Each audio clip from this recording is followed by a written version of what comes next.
தினத்தந்தியில் J4 பேஜில் ஒரு செய்தி கொடுத்துருக்காங்க பாருங்கள். அதாவது பெரம்பூரில் வந்து ஒரு சூட்கேஸில் பாடி கிடச்சிது இல்லையா, அந்த பாடி கிடச்சது சம்மந்தமாக வந்து கைது பண்ணியிருக்காங்க.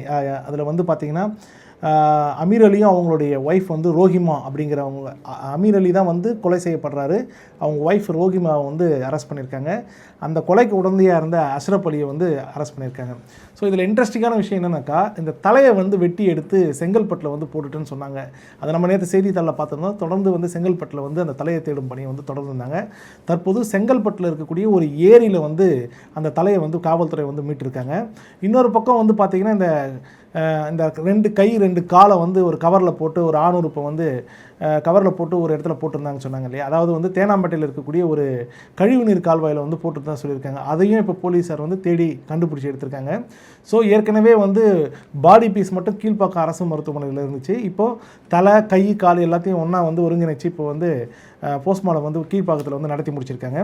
ஸோ இதில் முக்கியமான விஷயம் என்னென்னாக்கா, இந்த கொலை செய்கிறதுக்கு உண்டான திட்டம் எப்படி தீட்டியிருக்காங்க அப்படிங்கிற விஷயத்தை வந்து இந்த பேப்பரில் கொடுத்துருக்காங்க. இன்னொரு விஷயம் வந்து போலீஸை வந்து ஹானர் பண்ணியிருக்கார் கமிஷனர்.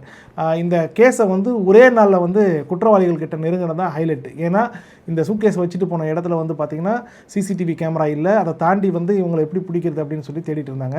ஸோ இவங்களுக்கு கிடைச்ச முதல் குழு எது அப்படின்னு பார்த்தா, அவர் வெட்டப்பட்ட அந்த நபருடைய ஃபேண்ட்டு தான் வந்து அவங்களுக்கு வந்து எவிடன்ஸாக இருந்திருக்கு. பாதி ஃபேண்ட்டு தான் இருந்திருக்கு.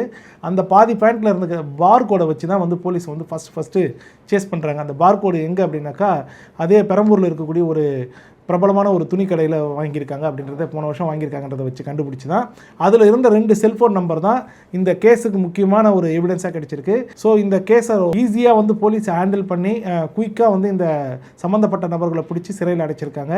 ஸோ இது மீதான குற்றப்பத்திரிகை விரைவாக தாக்கல் பண்ணி அவங்களுக்கு குற்றவாளிகளுக்கு தண்டனை வாங்கி கொடுப்பாங்கன்னு சொல்லியிருக்காங்க. அதே நேரத்தில் இதில் ஈடுபட்ட இந்த துப்பு துலக்கி எல்லா போலீஸுக்கும் வந்து பார்த்திங்கன்னா சிட்டி கமிஷனர் வந்து ஹானர் பண்ணியிருக்காரு கூப்பிட்டு. ஸோ இந்த செய்திக்கு இம்பார்ட்டன்ட் கொடுத்து J4 பேஜில் வச்சிருக்காங்க. அதே J4 பேஜில் இன்னொரு செய்தி கொடுத்துருக்காங்க பாருங்க. மேற்கு வங்க சட்டசபையை தொடர்ந்து நாடாளுமன்றத்திலும் திரிணாமுல் காங்கிரஸ் கட்சியில் பிளவு அப்படின்னு போட்டிருக்காங்க.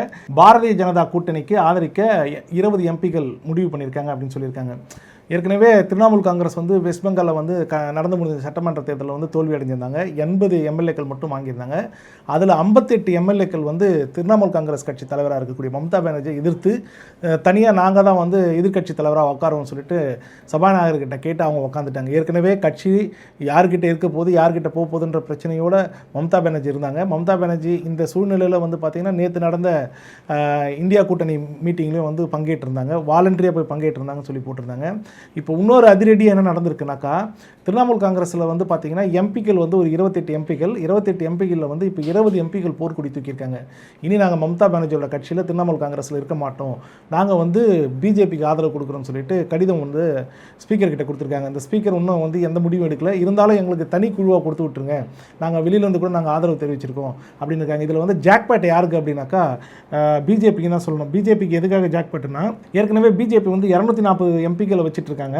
அது இல்லாமல் கூட்டணி கட்சியோட சேர்த்து 293 எம்பிக்கள் இருக்காங்க. ஸோ இப்போ இந்த 20 பேர் கொடுத்தாங்க அப்படின்னாக்கா மொத்தம் பிஜேபியோட பலம் வந்து நாடாளுமன்றத்தில் வந்து பார்த்திங்கன்னா 313 மாறும். ஏற்கனவே கூட்டணியில் வந்து 2 ஆந்திர பிரதேசமும் அதுக்கப்புறம் பீகாரில் இருக்கக்கூடிய எம்பிக்களோட பலத்தில் தான் வந்து ஆட்சி அமைச்சிருந்த பிஜேபி. இப்போ இந்த 20 பேர் வரதுனால இன்னும் வந்து பிஜேபியோட பலம் வந்து நாடாளுமன்றத்தில் அதிகரிச்சுன்னு தான் சொல்ல முடியும். ஸோ தொடர்ந்து வந்து திரிணாமுல் காங்கிரஸ் கட்சி தலைவராக இருக்கக்கூடிய மம்தா பானர்ஜிக்கு வந்து பின்னடைவு வந்து வெஸ்ட் பெங்காலில் ஏற்பட்டிருக்கு.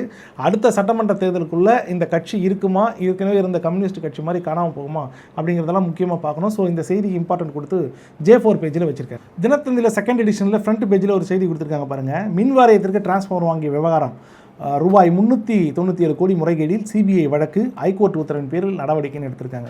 ஸோ ஏற்கனவே இந்த கேஸை பற்றி நிறைய விஷயங்கள் போடப்பட்டிருந்தாலும் இன்றைக்கி போட்டிருக்கக்கூடிய விஷயங்கள் வந்து என்ன காரணம் அப்படின்னாக்கா, இந்த டெண்டர் எப்படி பண்ணியிருக்காங்க அப்படின்னா 2021ஆம் ஆண்டு முதல் ஒப்பந்தம் கோரியது. அதில் வந்து பார்த்திங்கன்னா 30 நிறுவனங்கள் வந்து பங்கேற்றிருக்காங்க. அந்த 30 நிறுவனங்களும் ஒரு நிறுவனம் வந்து டெண்டர் கேட்குது கவர்மெண்ட்டுக்கிட்டே இல்லை ப்ரைவேட்டுக்கிட்டே எங்கே டெண்டர் கேட்டாலும் 30 பேர் ஒரே மாதிரி போட மாட்டாங்க இல்லையா. இதில் வந்து முக்கியமான விஷயம் 30 பேரும் ஒரே அமௌண்ட்டை சேமாக போட்டு இந்த டெண்டர் எடுத்திருக்காங்க. ஸோ இந்த டெண்டர் எடுத்துல தான் முறைகேடு இருக்குது அப்படின்னு சொல்லிட்டு அறப்போர் இயக்கம் ஏற்கனவே வந்து தமிழ்நாடு லஞ்ச ஒழிப்பு காவல்துறையில் வந்து புகார் கொடுத்துருந்தாங்க. இதில் வந்து எஃப்ஐஆர் பதிவு பண்ண சொல்லி கேட்டிருந்தாங்க. இந்த பண்ணாமல் இருந்த அந்த போன ஆட்சியில் வந்து இது எதுவுமே பண்ணாமல் வச்சுருந்தாங்க. ஸோ அதுக்கப்புறம் இந்த கேஸை வந்து இவங்க பண்ண மாட்டேன்றாங்கன்னு சொல்லிட்டு அறப்போர் இயக்கம் வந்து கோர்ட்டை வந்து அணுகியிருந்தது. கோர்ட்டு வந்து என்ன பண்ணாங்க, இந்த கேஸ் இவங்க விசாரிக்கக்கூடாதுங்க, சிபிஐ விசாரிக்கணும் அப்படின்னு சொல்லியிருந்தாங்க. சிபிஐ விசாரிக்கக்கூடாதுன்னு சொல்லிட்டு ஏப்ரல் மாதம் 29ஆம் தேதி இந்த கேஸ் வரும்போது பார்த்தீங்கன்னா மின் வாரி, அதாவது இபி போர்டு இருக்கும் இல்லையா, போர்டு வந்து அப்ஜெக்ஷன் தெரிவிச்சிச்சு. ஸோ அவங்க அப்ஜெக்ஷன் தெரிவித்த உடனே கோர்ட் ஏற்றுக்கல, தள்ளுபடி பண்ணிட்டாங்க அவங்களோட அப்ஜெக்ஷனை. அதுக்கப்புறம் வந்து 2 வாரத்துக்குள்ளே இதை சிபிஐ விசாரிக்கணும்னு போட்டிருந்தாங்க. ஸோ இப்போ இந்த கேஸ் வந்து சிபிஐ கையில் எடுத்திருக்கு.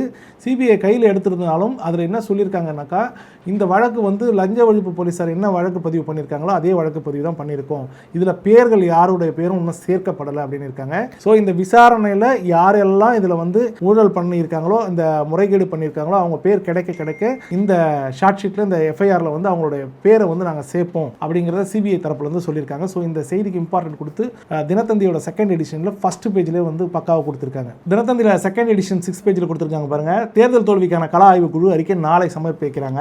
இனி அனைத்து தேர்தல்களும் தனித்து போட்டி, திமுக நிர்வாகிகள் விருப்பம் அப்படின்னு போட்டிருக்காங்க. ஏற்கனவே நடந்து முடிந்த சட்டமன்ற தேர்தலில் திமுக தோல்வி அடைஞ்சதுக்கு அப்புறம் வந்து தோல்விக்கு உண்டான பொறுப்பை வந்து இப்போ இருக்கக்கூடிய அந்த கட்சியுடைய தலைவர் ஸ்டாலின் வந்து நானே ஏற்றுக்கிறேன் அப்படின்னு சொல்லியிருந்தாரு. அதுக்கப்புறம் வந்து பார்த்தீங்கன்னா இந்த தோல்விக்கு உண்டான காரணம் என்ன அப்படிங்கிறது கட்சி நிர்வாகிகள் கிட்ட கேட்கணும்னு சொல்லிட்டு ஒரு 36 பேர் கொண்ட ஒரு குழுவை வந்து அமைச்சாங்க. இவங்க தமிழ்நாடு முழுக்க இருக்கக்கூடிய மாவட்ட செயலாளர்கள், அது அணிப்பிரிவுகள் எல்லாரையும் தனித்தனியாக சந்தித்து வந்து கள ஆய்வு எடுக்கணும் அப்படின்னு சொல்லியிருந்தாங்க. பகுதி வட்டம் எல்லாருக்கிட்டையும் நீங்கள் கேட்கணும் அப்படிங்கிறத இதோட கான்செப்ட். ஸோ இந்த கள ஆய்வை வந்து கம்ப்ளீட்டாக 36 பேர் போய் முடிச்சிருக்காங்க. இதில் மேக்ஸிமம் என்ன சொல்லியிருக்காங்க அப்படின்னா, திமுக வந்து இனி வந்து தனித்து தான் தேர்தலில் போட்டியிடணும் அப்படின்னு நிறைய பேர் விருப்பம் தெரிவிச்சுக்கிட்டு தான் சொல்லியிருக்காங்க. அதுக்கு ஒரு சாம்பிளாக என்ன பண்ணலாம் அப்படின்னாக்கா, இந்த உள்ளாட்சி தேர்தல் நடக்குது இல்லையா, அந்த உள்ளாட்சி தேர்தலில் நம்ம தனித்து போட்டியிடலாம் அப்படின்னு முடிவு பண்ணியிருக்காங்க.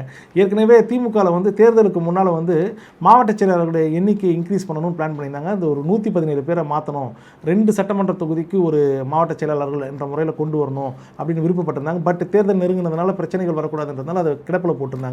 ஸோ இந்த கள ஆய்வு கொடுத்ததுக்கப்புறம் மறுபடியும் இதுக்கு ஒரு நடவடிக்கை எடுத்து வந்து இந்த 117 பேரை மாற்றத்துக்கு திட்டமிட்டிருக்காங்க. குறிப்பாக அந்த புதிய மாவட்ட செயலாளர்களாக போகிறதுக்கு வந்து பார்த்திங்கன்னா இளைஞர்களையும் பெண்களையும் வந்து முன்னிறுத்தணும் அப்படின்னு சொல்லி கொடுத்துருக்காங்க.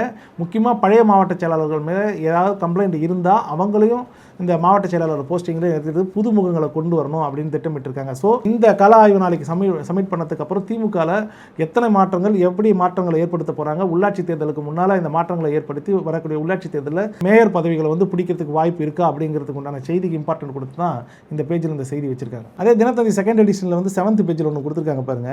திருமணமாகாத வயது வந்தோரின் சம்மத உடலுறவை மோசமான குணமாக கருத முடியாது, சுப்ரீம் கோர்ட் கருத்துன்னு ஒரு டைட்டில் வச்சுருக்காங்க. உள்ளே போய் படித்தா தான் தெரியுது. தெலுங்கானாவை சேர்ந்த ஒருத்தர் என்ன பண்ணியிருக்காருனாக்கா, போலீஸ் வேலைக்கு அப்ளை பண்ணியிருக்காரு, போலீஸில் செலக்ட் ஆனதுக்கு அப்புறம் வந்து பார்த்தீங்கன்னா இவர் மேலே ஒரு கம்ப்ளைண்ட் வருது, என்னைய கற்பழிச்சிட்டாரு அப்படின்னு சொல்லி புகார் வந்தோடனே இவருக்கு போலீஸ் வேலையை கொடுக்காம நிப்பாட்டிடுறாங்க. அதுக்கப்புறம் இவர் ஹைகோர்ட்டுக்கு போகிறார். ஹைகோர்ட்டுக்கு போனதுக்கப்புறம் வந்து பார்த்தீங்கன்னா இது 2014 நடக்கக்கூடிய சம்பவம். 2015 வந்து லோக் அதாலத்தில் வந்து இந்த சமரசமாக வந்து நாங்கள் அந்த புகார் கொடுக்கப்பட்ட அந்த பெண்ணும் இந்த சம்மந்தப்பட்ட போலீஸும் நாங்கள் சமரசமாக போயிடுறோம் அப்படின்னு சொல்லிட்டு 2015 அந்த கேஸை முடிச்சிடறாங்க. ஆனால் இந்த நபருக்கு வந்து பார்த்தீங்கன்னா வேலை கொடுக்க மாட்டேன்னு சொல்லிட்டு தெலுங்கானா கவர்மெண்ட் சொல்லிடுது. என்னப்பா இவங்க வேலை கொடுக்க மாட்டாங்க அப்படின்னு சொல்லிட்டு இவர் சுப்ரீம் கோர்ட்டுக்கு போகிறாரு. சுப்ரீம் கோர்ட்டுக்கு போனதுக்கு அப்புறம் தான் வந்து இவரை வந்து அந்த போலீஸ் தேர்வாணையம் இருக்கு இல்லையா, அவங்களுக்கு வந்து ஒரு இது சொல்லியிருக்காங்க, அறிவுறுத்தல் வந்து சுப்ரீம் கோர்ட்டு சொல்லுது, இவரை வந்து நீங்கள் வேலைக்கு எடுத்துக்கணும்னு சொல்கிறாங்க. அதே நேரத்தில் இன்னொரு விஷயத்த சொல்லியிருக்காங்க. அதாவது 2 பேரும் மனமொத்து 4 வருஷமாக லவ் பண்ணியிருக்காங்க. மனமொத்து லவ் பண்ணும்போது அந்த உடலுறவு அப்படிங்கிறது வந்து 2 பேரும் விருப்பப்பட்டு பண்ணிக்கக்கூடிய விஷயம். இது எப்படி வந்து குற்றமாக நம்ம எடுத்துக்க முடியும்? ஸோ இப்போ அவங்க மனமொத்து எந்த நிர்பந்தமும் இல்லாமல் அந்த பெண் வந்து மனமொத்து தான் வந்து இந்த பிரச்சனையை சுமூகமாக முடிச்சுக்கிறோம் அப்படின்னு சொல்லிட்டு வெளியில் போயிருக்காங்க. இப்படிப்பட்ட சூழ்நிலையில் அந்த பொண் விருப்பப்பட்டு தான் செஞ்சிருக்கு, இந்த நபரும் விருப்பப்பட்டு தான் செஞ்சிருக்காரு. இது எப்படி குற்றமாக கருதி நீங்கள் வந்து போலீஸ் வேலை கொடுக்க முடியாது அப்படின்னு சொல்லிட்டு கருத்து கேட்டிருக்காங்க, கருத்து சொல்லியிருக்காங்க சுப்ரீம் கோர்ட். அதுக்கப்புறம் வந்து சம்பந்தப்பட்ட நபரை நீங்கள் வந்து போலீஸ் வேலைக்கு எடுத்துக்கணும் அப்படின்னு சொல்லியிருக்காங்க. ஸோ இந்த கேஸ் வந்து ரொம்ப டிஃப்ரெண்டான கேஸ். ஸோ இது சுப்ரீம் கோர்ட்டில் நடந்திருக்கு. ரொம்ப இம்பார்ட்டன்ட் கொடுத்து இது 7th பேஜில் வச்சிருக்காங்க இந்த செய்தி. தினமலரில் 4th பேஜில் ஒன்று கொடுத்துருக்காங்க பாருங்க. தலைமைச் செயலகம் எதிரே மனு எழுதி தர 500 ரூபாய் வசூல் அப்படின்னு போட்டிருக்காங்க. ஆக்சுவலாக வந்து எப்பவுமே வந்து தலைமைச் செயலகத்தில் வந்து சிஎம் செல்லுக்கு பெட்டிஷன் போகிறதுக்கு வந்து தமிழ்நாடு முழுக்க இருந்து நிறைய பேர் வருவாங்க. நிறைய பேர் மீன்ஸ் கடந்த கால ஆட்சி காலங்களில் காலங்களில் அவ்வப்போது வருவாங்க. அங்கே அவங்களுக்கு தனியாக ஒரு ஆஃபீஸ் இருக்கும். முதலமைச்சர் தனிப்பிரிவில் வந்து புகார் கொடுக்கலாம் அப்படின்னு சொல்லிட்டு உள்ளே போனோம்னா நம்ம கொடுக்குற பெட்டிஷனை வாங்கிட்டு அதுக்கு வந்து பெறப்பட்டதுக்கு உண்டான ஒரு ரசீதி கொடுப்பாங்க. இது வந்து வழக்கமாக நடந்துட்டு இருந்த ஒரு விஷயம். எப்போ விஜய் அவர்கள் வந்து முதலமைச்சராக ஆனாரோ அதுக்கப்புறம் வந்து பார்த்திங்கன்னா திருவிழாவுக்கு வந்து போகிறது அளவுக்கு கூட்டம் வந்து வந்துட்டு போயிட்டுருக்கு அப்படின்றாங்க. தமிழ்நாட்டில் இருக்கக்கூடிய கடைகோடி மூலையில் இருக்கக்கூடிய மக்களும் நேரடியாக வந்து சிஎம் செல் பெட்டிஷன் கொடுக்கணும்னு விருப்பப்பட்டு அதிக அளவில் வந்து மக்கள் குவிஞ்சிட்டு இருக்காங்க அப்படின்னு சொல்லியிருக்காங்க. குறிப்பாக இந்த நபர்கள் வந்து அங்கே சிஎம் செல் பெட்டிஷன் கொடுக்கறதுக்காக வரதுனால கூட்டம் அதிகமாகுதுன்னு சொல்லிட்டு என்ன பண்ணியிருக்காங்க, போலீஸ் அங்கே இருக்கக்கூடிய டியூட்டி பார்க்குற போலீஸ் வந்து அந்த காம்பவுண்டுக்கு வெளியே வந்து பாக்ஸ் வச்சுருக்காங்க. அந்த பாக்ஸில் போட்டு போங்க, அதில் ஃபோன் நம்பர் உங்களோட பெட்டிஷன் ஃபோன் நம்பர் எழுதி போங்க அப்படின்னு சொல்லியிருக்காங்க. பட் நிறைய பேருக்கு வந்து அது பிடிக்கல. ஏன்னா நாங்கள் சிஎம் செல் பெட்டிஷன் கொடுத்து